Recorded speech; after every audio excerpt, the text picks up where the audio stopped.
ఇప్పుడు చంపుతున్న నిన్ను అన్నప్పుడు కూడా అన్నానే మాట్లాడతాడు నయం. అవును. ఆ టైప్ ఆఫ్ మనిషి. గుర్తుపట్టినవా అన్నా అన్నాను. గుర్తుపట్టినా. నిన్ను గుర్తుపట్టని వాళ్ళు ఎవరు ఉంటారు రాష్ట్రంలో? గుర్తుపట్టినా. ఎట్లా ఎక్స్పెక్ట్ చేసినావు? ఇటు వస్తున్నాను అర్థమైందా అని అంటే, ఎల్బీ నగర్ నుంచి కారు మళ్ళినప్పుడే అనుకున్నానా మీ దగ్గరికి వస్తుందని అని చెప్పేసిన.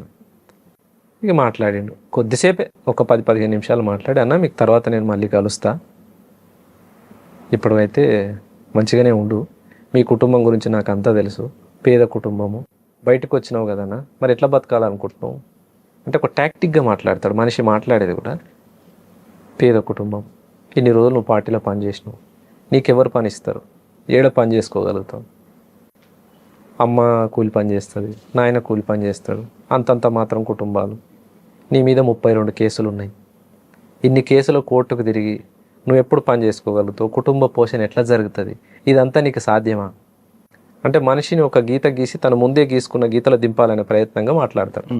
మాట్లాడాడు. సరే ఇక ఆయన మాట్లాడండి, ఆయన మాట్లాడేదానికి చెప్పే సమాధానం చెప్పినా, సరే అన్న పోతాను, సరే ఎల్లు అని ఒక 10,000 ఇస్తున్నాడు. నాకు వద్దన్నాను. ఎందుకన్నా నా మీద కోపం తగ్గలేదా అంటే, నీ మీద నాకేం కోపం అన్నా, నా పైసలు తీసుకుంటలేవంటే నా మీద కోపం ఉన్నట్టే, నాకెందుకన్నా పైసలు అన్న, నీ పరిస్థితి నాకు తెలుసా అన్న, నువ్వు పేదరికంలో ఉన్నావు, బయటకు వచ్చినావు, నీ ఖర్చులు ఉంటాయి, తీసుకో 10,000 అని. నాకు వద్దన్నాడు. అయితే నన్ను చంపాలనే వచ్చినావు నువ్వు బయటకు అంటాడు. నేను బతకాలని బయటకు వచ్చినోని నిన్ను చంపాలని నేనెందుకు అనుకుంటా, నాకేమంత పని, చేసిన రోజులు చేసిన, ఇక చాలు అనుకుని నేను బయటకు వచ్చిన, నిన్నెందుకు చంపుతా, మరి నా డబ్బులు ఎందుకు తీసుకుంటలేవు, నా డబ్బులు తీసుకుంటలేవంటే నా మీద పగ ఉంది నీకు, ఇలా కాకుండా ఇంకా 4 రోజులకైనా నువ్వు యాక్షన్ టీమే కాబట్టి ఒక 4 వేసుకొని నన్ను చంపుతావు నువ్వు, ఇట్లా మాట్లాడతాడు. అమ్మ ఎందుకు వచ్చిన వాళ్ళు, సరే ఇయ్యన్న అని చెప్పేసి తీసుకుని అట్లా ఒక 5-6 సార్లు పిలిపించుకొని కలిసిండు. ఆ టైంలో పార్టీలో జరుగుతున్న విషయాల గురించి అడిగాడు. అడుగుతాడు ఏం జరుగుతుంది, తన గురించి ఎవరెవరు ప్లాన్ వేస్తున్నారని విషయాలు. స్టేట్ కమిటీ ప్లానింగ్ జరుగుతుందా, సాంబశివుడి గురించి కూడా అడిగాడా?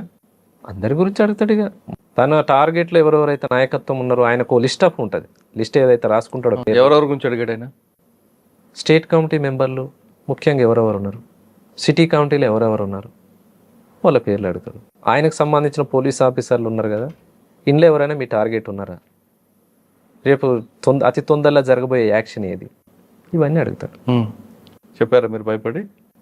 కొన్ని చెప్పాల్సిన చెప్తాం, తప్పదు మరి, పులి నోట్లోకి వచ్చినాం, అవును తప్పదు చెప్పి. పులి మీద కూర్చున్నారు. అదే పులి దగ్గరకు వచ్చినాం, కాదంటే అది కరుస్తుంది మిగుతుంది, బతకాలని బయటకు వచ్చిన వాళ్ళు. ఎవరి గురించి